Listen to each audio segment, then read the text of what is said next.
Son de Seu, a verdade é que creo que é necesario que se diga que comezou, foi un experimento que comezou nun departamento de música tradicional que daquela pertencía á Escola de Artes Oficios. Cos alumnos de cada unha das disciplinas se fixo unha orquesta. Por que eses elementos? Por que eses instrumentos e non outros? Precisamente porque eran os que existían naquel departamento de música tradicional. Hoxe en día este departamento de música tradicional derivou nunha bastante completa escola, creemos que é unha escola bastante xa avanzada con un programa de estudios bastante elaborado, que ten máis instrumentos que aqueles e estamos incorporando xa eses instrumentos.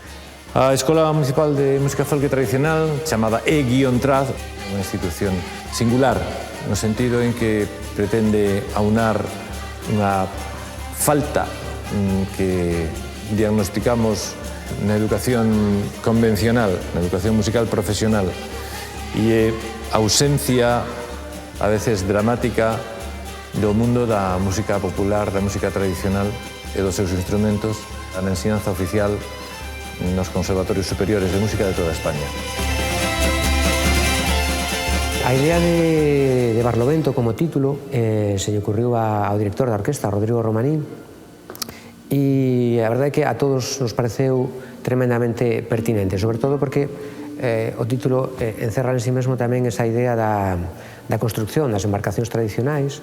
E toda a evolución que sufriron desde que eran do máis artesanal hasta que pasaron os grandes asteleiros hoxe en día. Pareceunos unha boa metáfora nesta construcción de música a partir dunha música tradicional feita de maneira absolutamente oral e transmitida deste xeito a ser unha música que chega a unha grande orquestra como Son de Seu, preparada e matizada e ben estudiada para que ofrezca estas sonoridades. Ese mundo está volvendo a funcionar, se están volvendo a construir barcos, se están volvendo a utilizar esos barcos na educación dos máis pequenos, e iso é a imaxe perfecta do que o mundo da tradición oral e da música pode aportar, é dicir, a súa reutilización como fonte de recursos culturais, espirituais e tamén económicos na actualidade. A Orquesta Son de Seu non foi nada planificado, foi simplemente a consecuencia dunha das moitas actividades das normales que teñen todas as escolas de música, que son os conxuntos instrumentais. O que pasa que en este caso os conxuntos instrumentais adoptan repertorio xa feito e aquí non había repertorio porque, como todos sabedes, na música de tradición oral esos instrumentos nunca tocaron xuntos, as arpas, as gaitas, as zanfonas, os violíns, nunca tocaron xuntos, sempre separados, por lo tanto, hubo que fabricarse unha especie de repertorio que é a columna vertebral hoxe en día de Son de Seu e que evoluciona.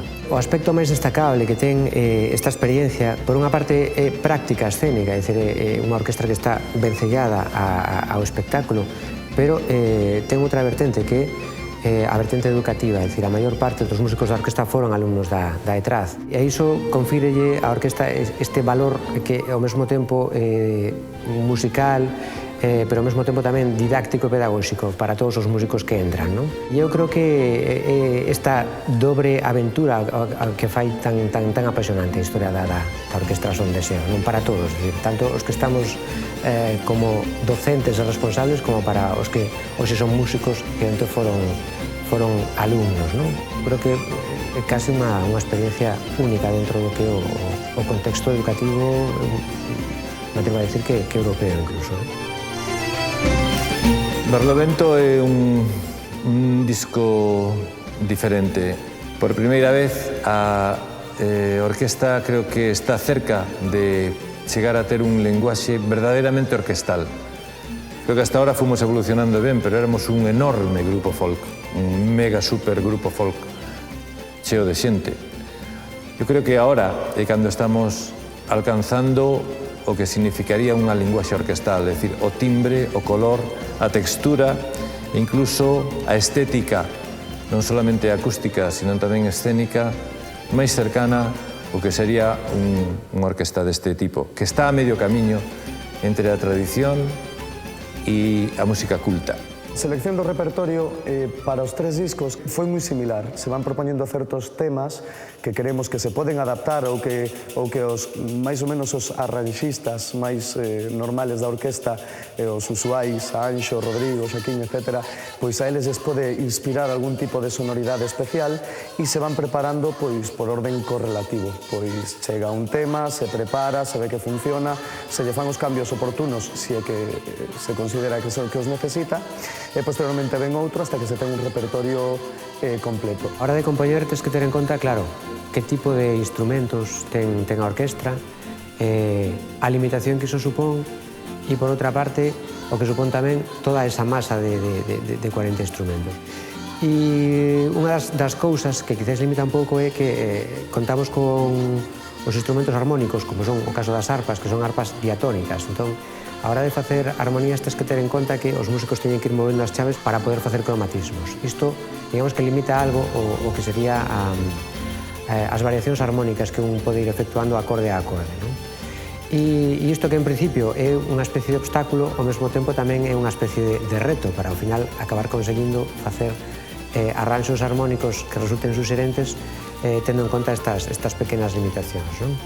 Ao mesmo tempo tamén tens que ir xogando coas diferentes sonoridades e sobre todo coas diferentes intensidades que os instrumentos que conforman a orquesta son capaces de transmitir, non? Evidentemente unha zanfona sona moitísimo menos, ten moitísimo menos volumen que unha gaita, así que tens que ir un pouco equilibrando todas esas sonoridades para conseguir que ao final quede un contraste dinámico interesante. No eido no que eu me dedico, que é canto popular, canto tradicional, canto transmitido mediante esa tradición oral de persoa a persoa, pois existe un punto positivo e un punto negativo, digamos, na hora de que a xente de hoxe en día das vilas, das cidades, que xa non ten conexión, pois se enganche con el. O xeito negativo é que non é unha música pois comercial, da que está en boga hoxe en día en grandes emisoras de radio. Por outra parte, o punto máis positivo é que todo ten un porqué, todo está absolutamente relacionado con un xeito de vida, con uns usos e costumbres dentro da xente da nosa terra, e unha vez que se explican todos eses usos e costumbres, a xente que aprende estas melodías a hora de interpretalas se ve rodeada dun sinfín de coñecementos que fan sentir de outra maneira. A aceptación por parte dos alumnos, que son prácticamente todos urbanitas dentro desta escola, para o meu disfrute impresionantemente boa. Probablemente Barlovento vai a ser o traballo discográfico xa de definitiva madurez da orquestra, non só polos arranxos que realmente alcanzan neste caso unha calidade e unha complexidade moi notables, senón tamén pola maneira de gravar que tivemos neste disco. Mentres nos anteriores traballos o plantexamento era de meternos nun estudio, como calquera outra formación, nas que íbamos grabando sección a sección, neste caso o plantexamento é diferente, é intentar recoller toda esa enerxía que a orquestra produce nun concerto ao vivo e trasladalo a un CD.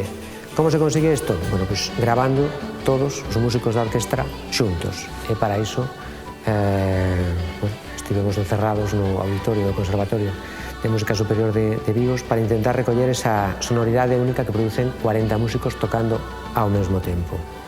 Evidentemente, aí se produce unha enerxía que non se produce se eses músicos empezan a tocar por seccións, por separado. A grabación da Orquestra Son de Seu foi feita en grupo, con un par de micros e pouco máis.